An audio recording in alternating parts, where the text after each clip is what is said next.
In an age long past, Saturday morning was a time of wonder. Legends were forged and 1,000 adventures across countless television sets. In time, that cartoon magic faded, and our champions were forgotten. Until now. Journey with our heroes into the past as we rekindle the wonder of those weekend cartoons. Saturday morning lives again, here on Saturday Morning Roleplay! Hey everyone, and welcome to Saturday Morning Roleplay. On each episode of this podcast, we pay homage to the beloved and forgotten cartoons of our youth by playing a tabletop RPG based on those classic stories. I'm your game master, MC Williams, but you can call me Mickey. And with me at the table are... I'm Katie Bolaños, and I'll be playing Amplitude. She's a robot. And I'm David Nair. I'll be playing Metrograde, also a robot. And I'm Unchresimatic, and I'll be playing Grogus, a robot who is also a hippie. Yeah, you might have noticed a little bit of a theme there. One of the most iconic cartoon and toy franchises of the 80s was those robots in disguise, the Transformers. Of course, the Autobots and Decepticons were not the only transforming robots gracing our Saturday morning TVs. No, playing the Hydrox to the Transformers Oreo cookies were the GoBots, which came out about a year before the more popular competition. Now, for me, I was definitely more of a Transformers fan. I definitely had a few of those ever so popular pieces of plastic. I definitely had Optimus Prime. He was my favorite because, of course, he was. Yeah. What about the rest of you? What was your experience with the Transformers and/or the GoBots? I love the GoBots. I love the Transformers. In fact, at one of my first office jobs, I won $50 in a betting pool because they didn't think I could recite the Transformers animated film from the 80s from memory. And I got about 35 minutes in before they paid me $50 to stop.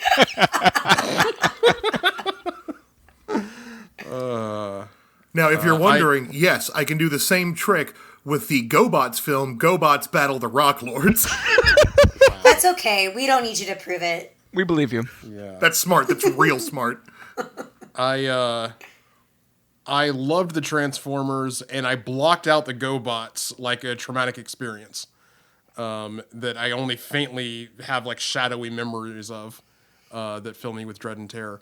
But speaking of the Transformers movie, that was 4-year-old me's first exposure to the concept of mortality. Yep. And I think it was actually a really healthy one. I couldn't have picked a better way to start contemplating the death of not only everyone I love, but myself as well. Now, see, you might be referring to the death of Optimus Prime there. Fun fact: he's not the only one who dies in the Transformers movie. A bunch of other robots get melted to death while they're screaming for their lives. Mm-hmm. So, I think I'm a little bit younger than everyone else, and I did not watch the Transformers movie until much later. I don't remember how old I was. But my introduction to Transformers was actually Beast Wars.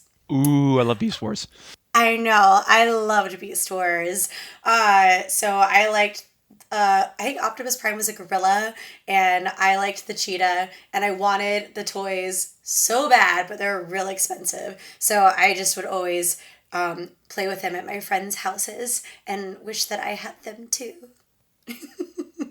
I'm still only a little bit bitter that my parents got rid of all of my classic 80s action figures because I had a bunch of them, and then I came home one day and they were just gone. Rude. Yeah, not angry at all. Definitely still not holding a grudge about that. Anyway. Over the next several episodes, we are going to play ourselves a tabletop RPG inspired by the transforming craze of the 80s. To help us along with our improvised tale, we'll be using the Cartoon Action Hour system from Spectrum Games. It's a game system specifically designed to mimic the so-called retro tunes of the 80s, which makes it a perfect fit for our environmentally conscious robots in disguise, the Recyclors.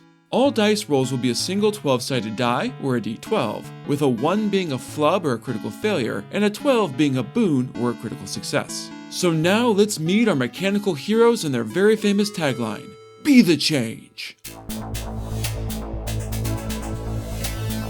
For centuries, the heroic Recyclors have fought against the villainous Pollutrons for control of their home world of Transylchangia. With the resources of their world depleted by this never-ending war, 3 brave heroes stood alone against the hordes of the Pollutrons in a desperate last stand. Then, the unexpected happened. An accident with the experimental quantum hyperjammer opened a rift between worlds.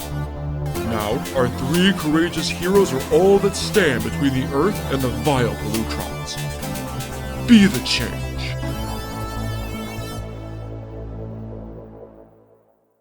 All right, so when we open this episode, where do you think you three would be?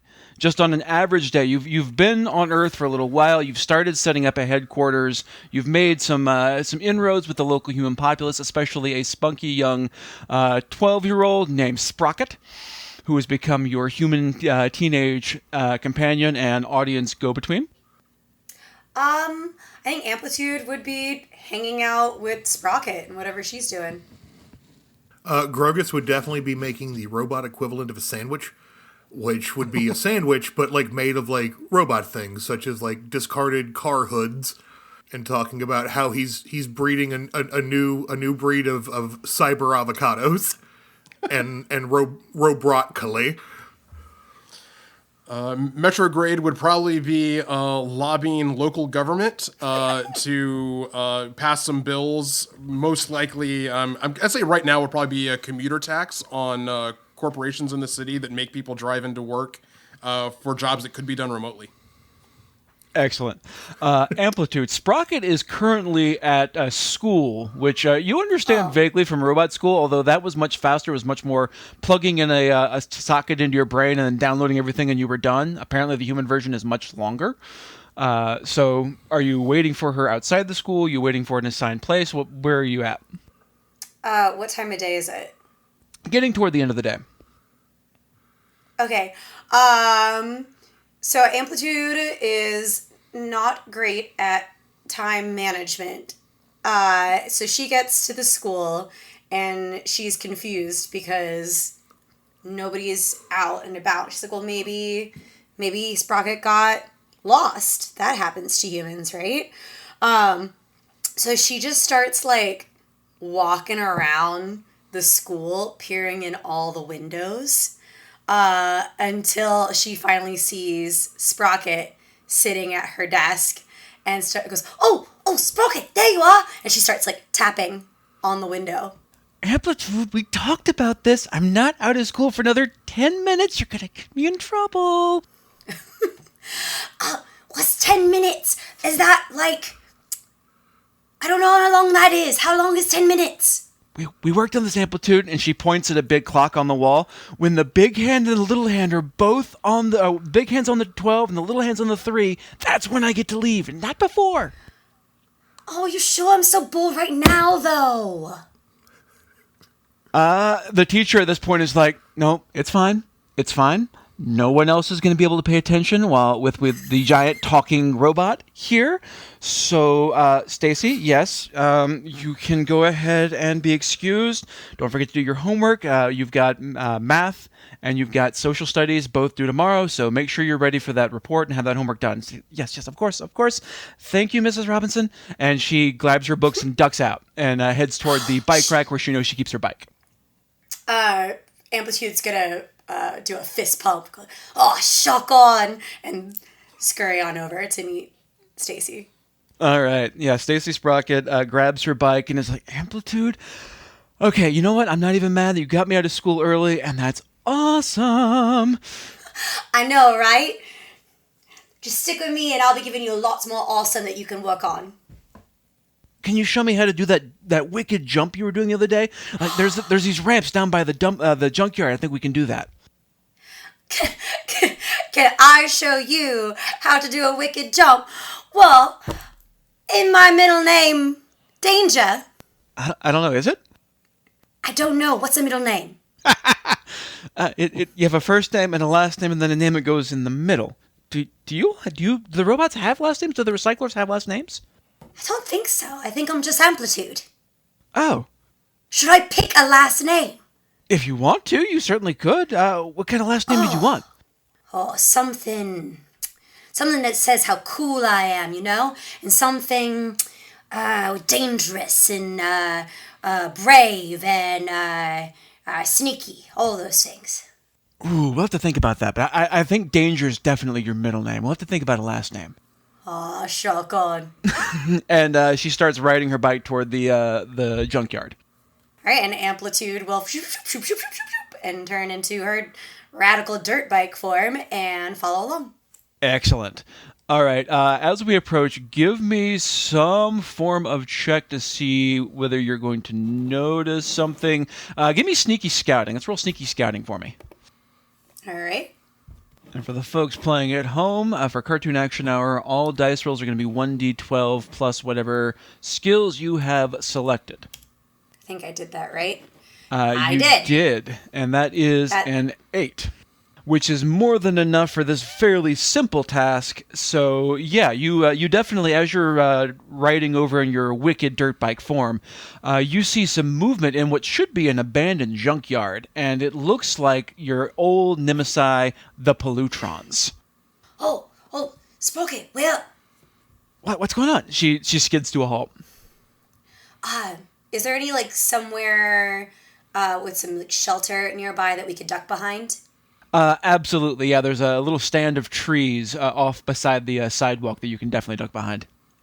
Quick, over here! And she'll scooch Sprocket over into the trees. What do you see? What's going on? Don't look now, but over in your favorite junkyard, one of the Pollutrons is sneaking about, all sketchy-like.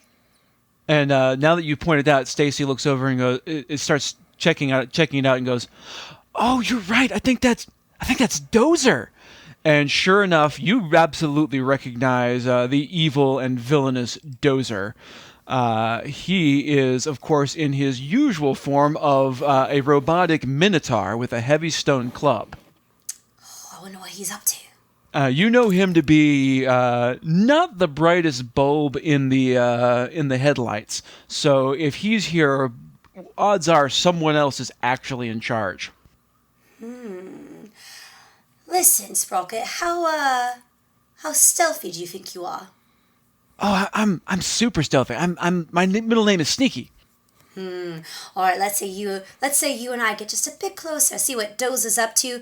Maybe there's another one of those Pollutrons hanging about, and maybe if it is just Dozer, we could play some sort of nasty trick on him, eh? Oh, what you say? Okay. I'm done. Should we call the other Recyclors, or do you think we can handle this by ourselves? We're a bit far away. How far away are the other Recyclors? That's up to you. How far do you think your headquarters is from the school? Let's say 15 minutes. Okay, yeah. So you figure that and in their transformed forms with their dune buggy and various forms, they could probably get here in about 15 minutes. You're probably right. We should go ahead and give them a heads up. But if we sit here on our butts for 15 minutes, who knows what kind of evil scheming they could be getting up to. So, I'll notify him, and then you and I are going to sneak in and get the lay of the place. Okay, I think that's a good plan. I'll follow your lead, Amplitude. That's right. She's going to follow my lead. All right. She's going to, I assume I have some kind of communicator. Oh, yeah, you definitely all have high-tech 80s communicators in your wrists. Perfect. So she's going to transfer back into her robot form and raise up her wrist and say, "Oi, MG, Grogus, you's busy?" Yeah, I'm in a meeting with the mayor right now. That depends on how many authorities are currently listening to our radio bands, man. Well, the mayor, for one. Okay, sounds boring for both of you. Listen, Dozer here is at the junkyard about 15 minutes from headquarters, and I think the two of you should probably come on over here, because he's probably not by himself. We all know how much of a dullard he is. Oh, all right. It took me months to get this meeting. All right. I mean, MG, listen, you could just stay if you want. Fine. I Listen, could just Mayor call the Douglas. shots. Sorry, just give me a second, Amp. Mayor Douglas, can we just postpone this? This is, I know this is an important matter, but I've got an emergency apparently. Well, this is very highly irregular, but for you, Commander, I suppose we can make an exception. Yeah, I'm sorry to break Metro protocol Boss, for hey, your if standard. you're still talking to the mayor, man, will you let him know that I didn't vote for him? We're not allowed to vote. We aren't citizens yet. We've talked. Have you been trying to vote, Grogus? That is election fraud. They take that really seriously here. Do not try to vote. That's some real fascist talk there, Metro. Right on, Grogus. You should be executing your right to have your voice heard. Anyway, okay, Amplitude, just make sure there's no, humans around where you are, and we'll be right there. Well, Sprocket's here, so does that count? Sprocket's there? Yeah, she's Did you real bring sneaky-like. Sprocket? Okay, so that's reckless child endangerment, another thing they really take seriously on this planet. Oh, dude, you're tell such a- tell Sprocket I said hi. Tell Sprocket I actually did vote for her for mayor. Again, we can't vote. All right, I'm walking outside of the mayor's office, transforming into a bus, and driving down to the city dump. So Sprocket and Grogus says hi, and he voted for you for mayor, actually. And MG's a drag as usual. So you ready? Yeah, I'm definitely ready. Could I even be mayor? Do they let middle schoolers be mayor? I don't know. Do they? I don't know. Guess we'll find out if you voted for me. You know, maybe I'll vote for you too. Oh, the ballot's already in. I don't know. I'm not allowed to vote. Fair point. All right, let's go. Okay, and yeah, you start heading towards the junkyard. Give me another sneaky scout to see how close you can get without being spotted. It's a 10.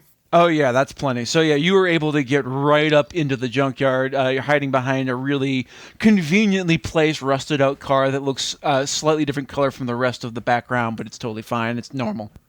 Solid. And yeah, as you suspected, Dozer is not alone. With him are Mach 1 and Burn, as well as a handful of the robotic goons that they usually keep around them to do the grunt work.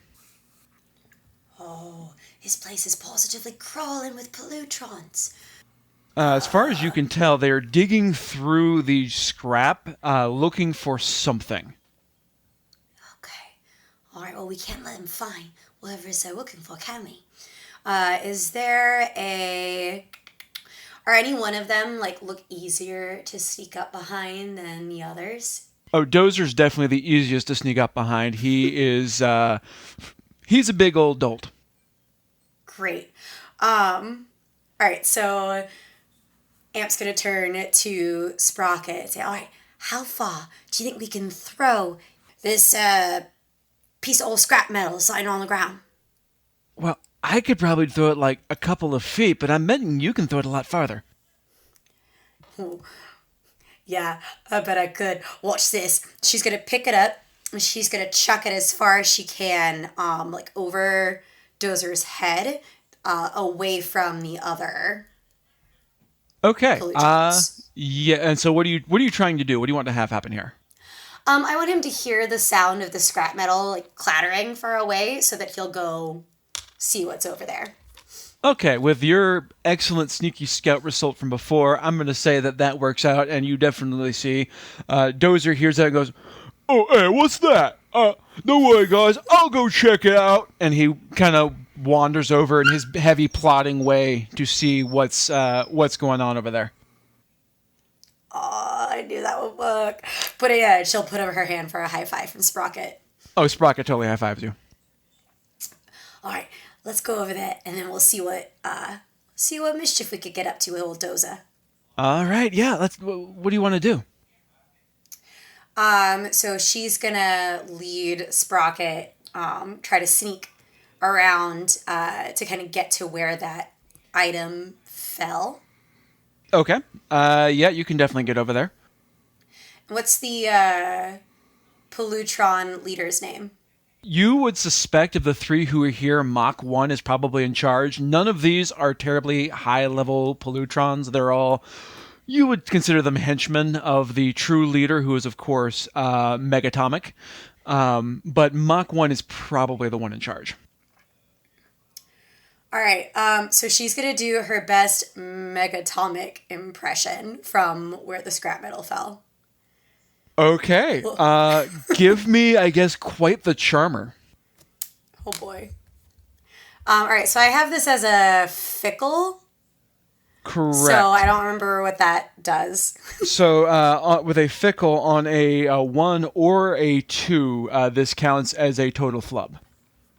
Great. Okay.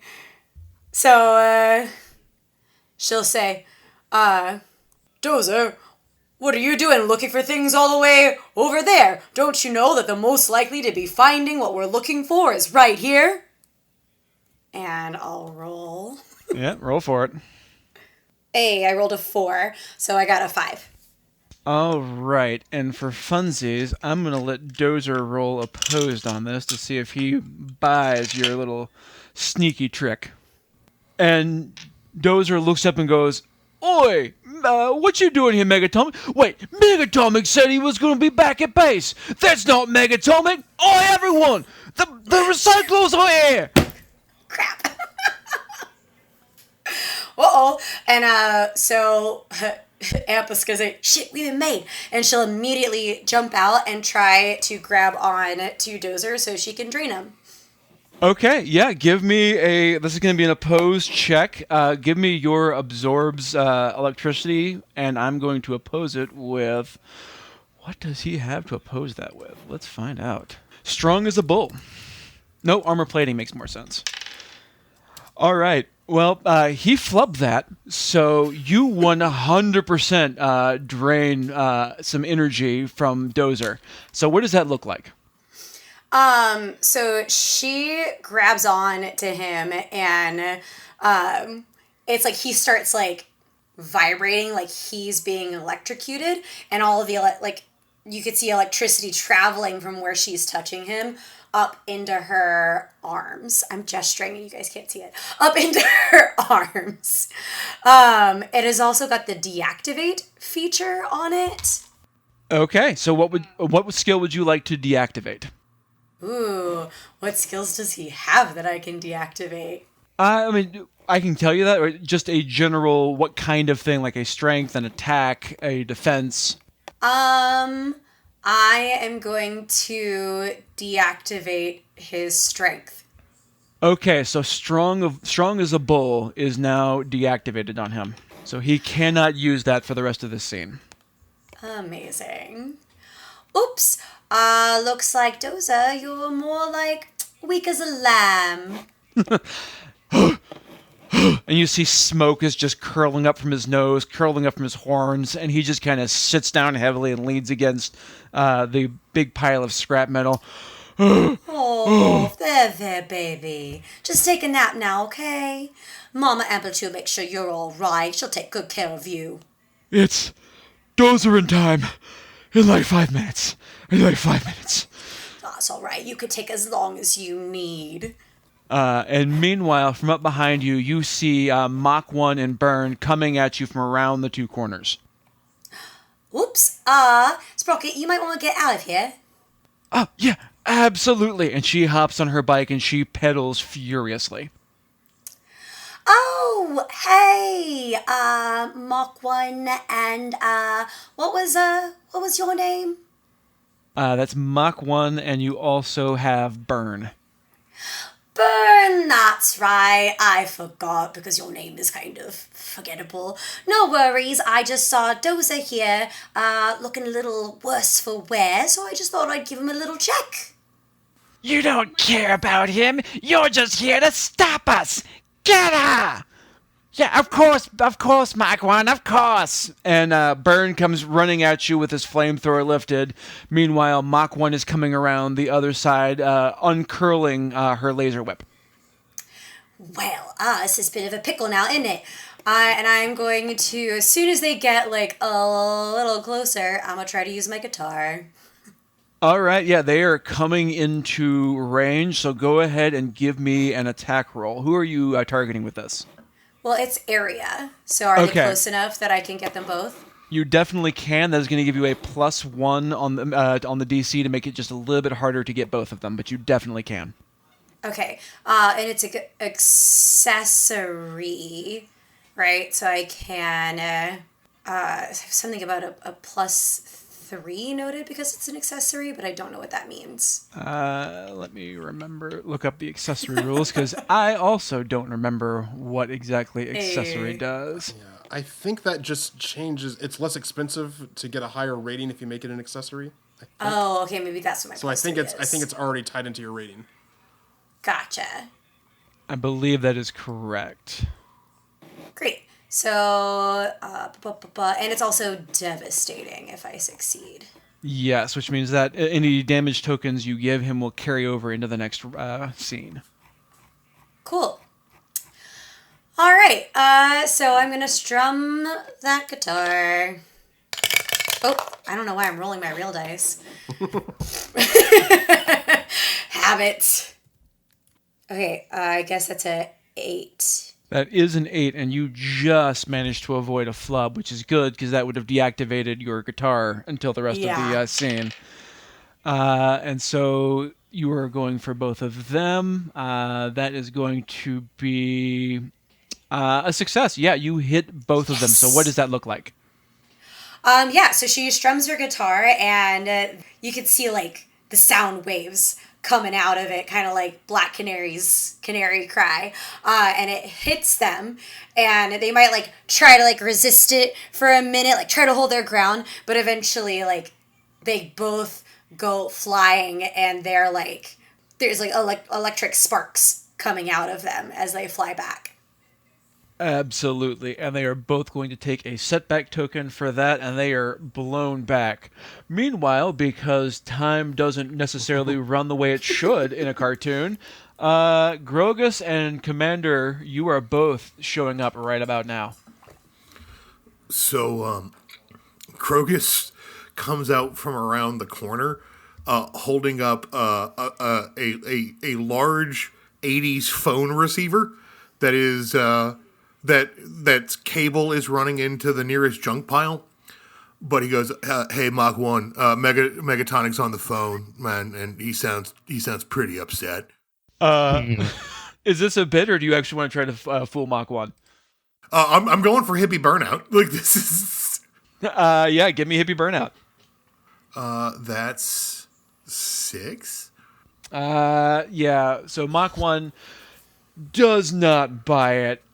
We've already covered this. He's busy.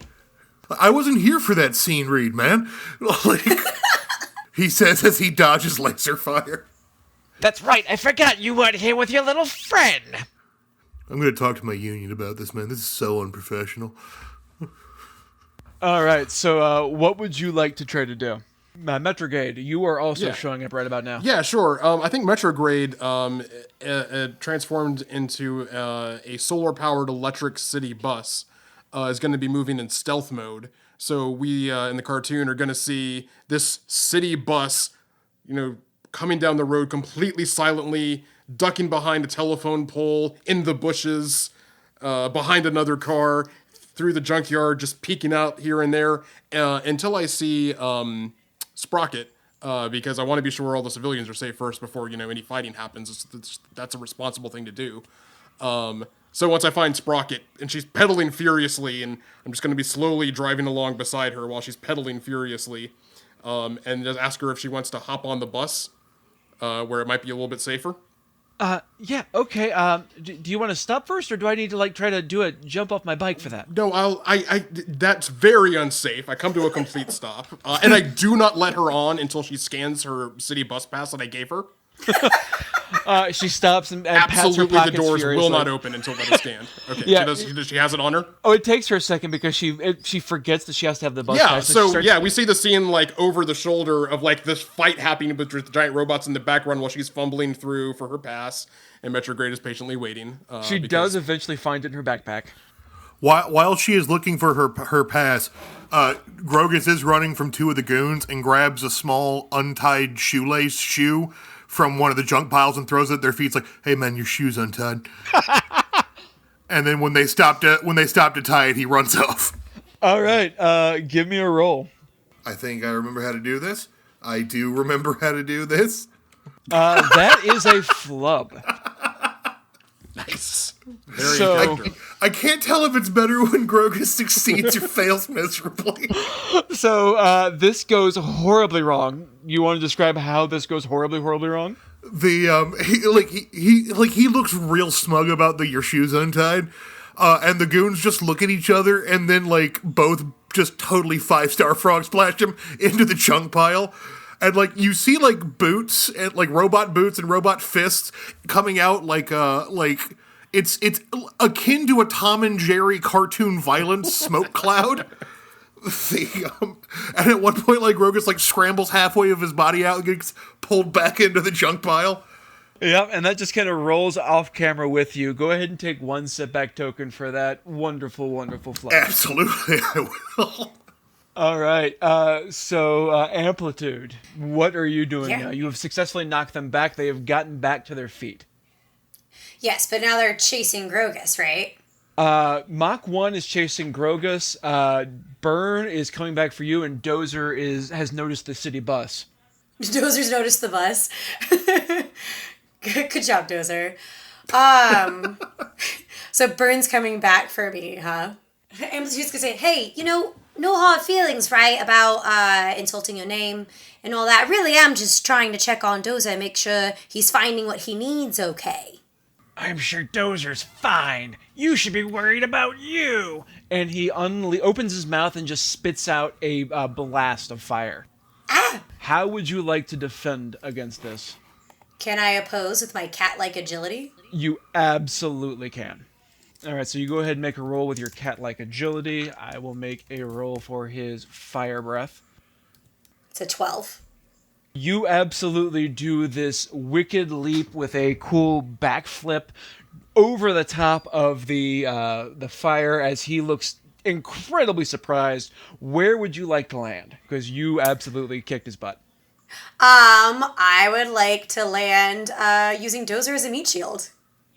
Oh, yeah, absolutely. You 100% land on the other side of Dozer, and Burn tries to scan to follow you and catches Dozer in a horrible blast of fire.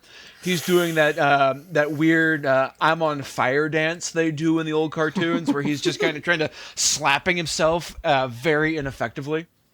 Ooh, ouch, mate. If you ask me, it seems like your friends don't really care much for you, do they? First they think you're fine, then they set you on fire. I don't think good friends are supposed to be doing that. He roars, and he is going to charge at you. And me? I didn't hit him with fire. It's Burn's fault. Yeah, no, he's charging at you. He's got just enough wits about him to realize that he shouldn't be attacking his teammate. Megatomic will be mad at him. Shoot. All right. Let's go with cat-like agility again. Don't let me down. That's an 11. That is not good enough this time. So he comes charging at you and manages to get you with his sizzling, crackling, popping laser horns and comes down in a large charge, picks you up and just throws you across the junkyard, and you land in a heap of junk that kind of rolls over the top of you. You're going to need a little bit of time to crawl back out. Take 1 setback token. Did Amplitude fly all the way across the junkyard?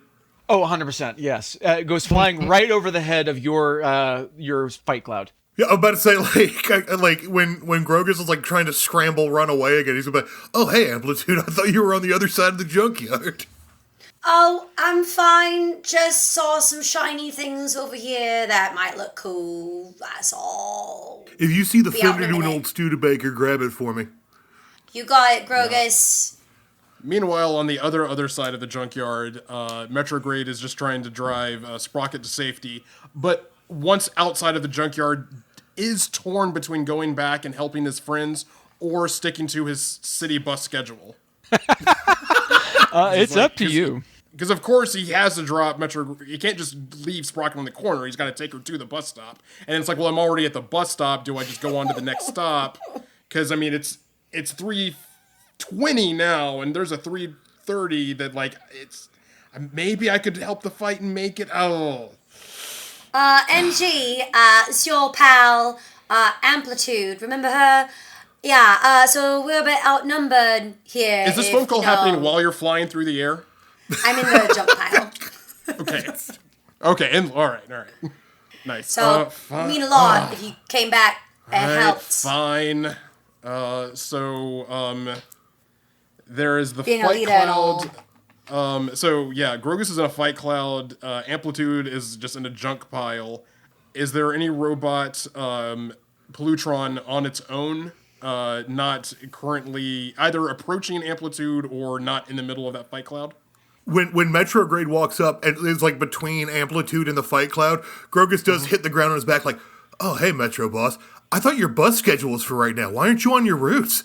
Like he gets dragged back into the fight cloud. Meanwhile, Burn and Dozer are both turning to round on you in Amplitude.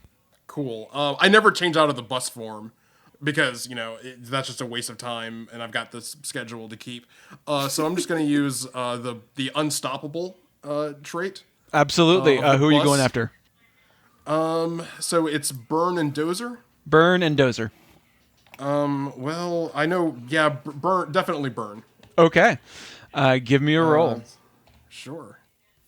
That is a 16. Oh, I don't think Burn's going to beat that. Let's see. Is a devastating attack. It has a special devastating quality. Yes. Well, he rolls really well, but not well enough.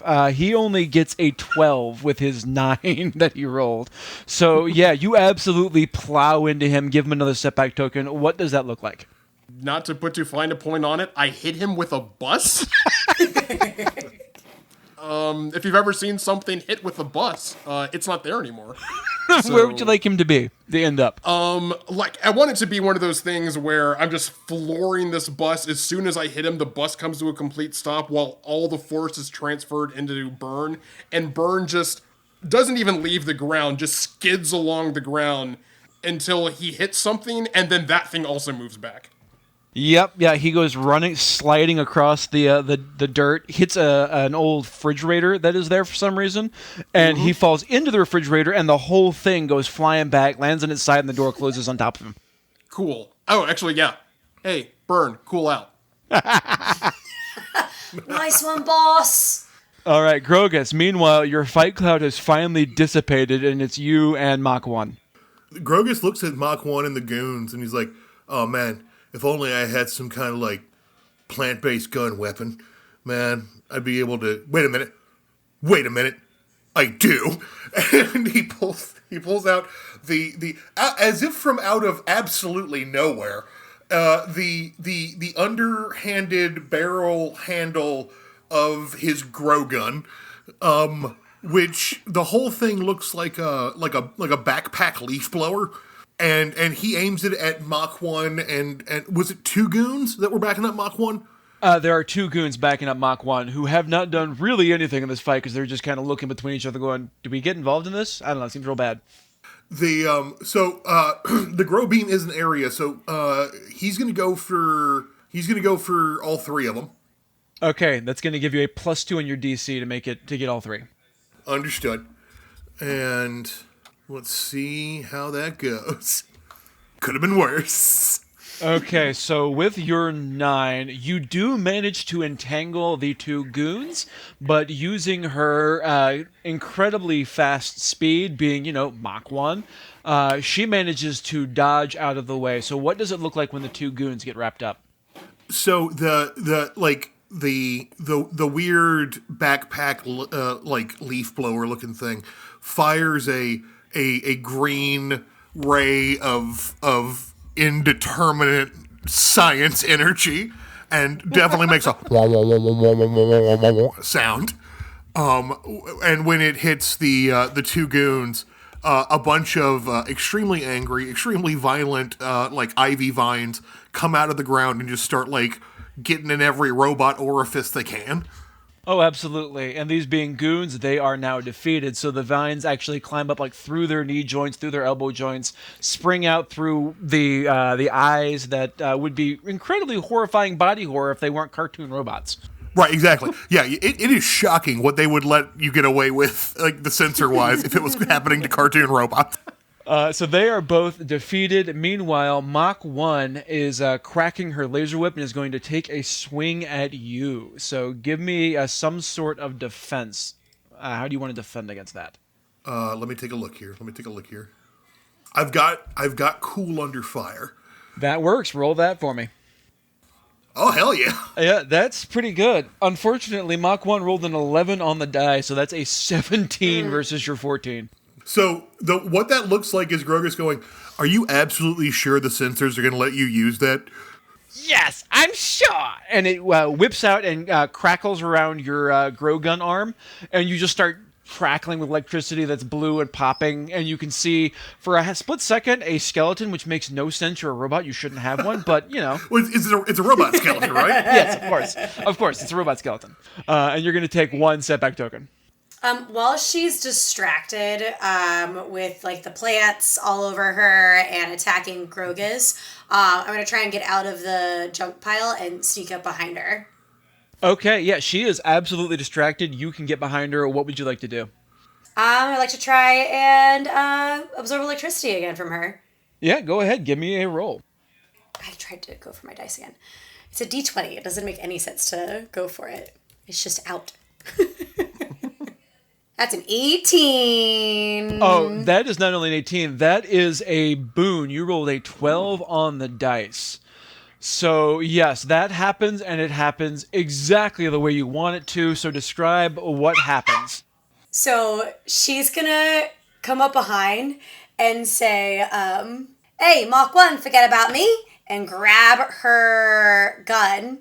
Say, it'd be a shame if you couldn't use this anymore, wouldn't it? And just start pulling all the electricity from it into her.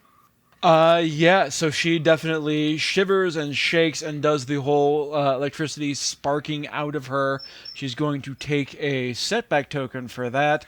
And yeah, you definitely strip her of her laser whip because it is an accessory, and so she can, in fact, lose it. So she is now without her laser whip.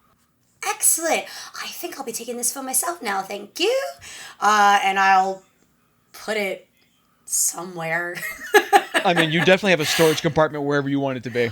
I'll just open up my front and stick it in my little storage compartment, close it back up. All right, Metrograde.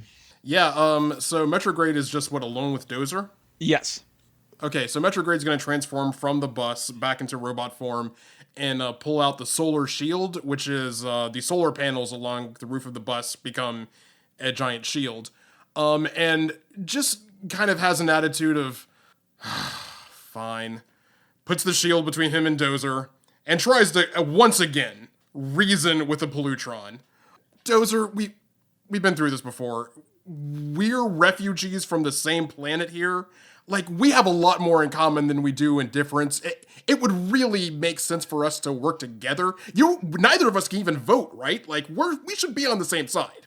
All right, are you rolling something for this? Sure. Community outreach. Go ahead and give it to me. Yes. That's a 9. All right, and he rolled pretty high, but he is also easily confused. So with that minus from his easily confused, yeah, he is. Yeah, we all from the same planet. Oh, well, I keep forgetting that. I don't know. My head hurts. Oh, my head hurts. It's time to take a nap. And he just kind of wanders away from the battlefield defeated. You have successfully defeated him with community outreach. As it should be. Yeah. Grogus, what are you doing? Is Mach 1 wiped out from the attack from Amplitude? She is a little wavery on her feet, but she is not down yet. He's gonna grow gunner again. All right, roll it. And now he's sort of, because she had him sort of laser whip pulled in. He's kind of like grow gunning her at point blank range. Yeah, this can only end in tears. Every time you say Grogun, it sounds dirtier and dirtier. I know. And I'm going to say it so much. Oh, gross. All right, roll it.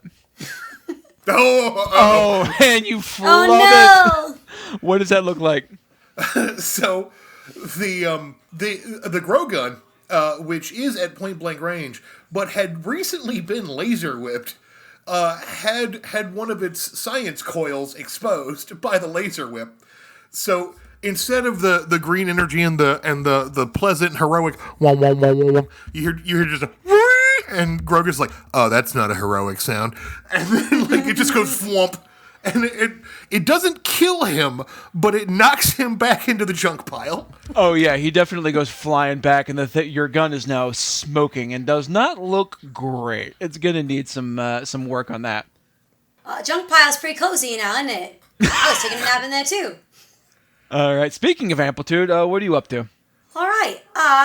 Mark 1, seeing as I've got your laser weapon, now your laser whip, and you're looking a little worse for wear, why don't you say you and I come to some kind of agreement? You tell me what you're looking for, and maybe I let you walk without beating you into a bloody pulp.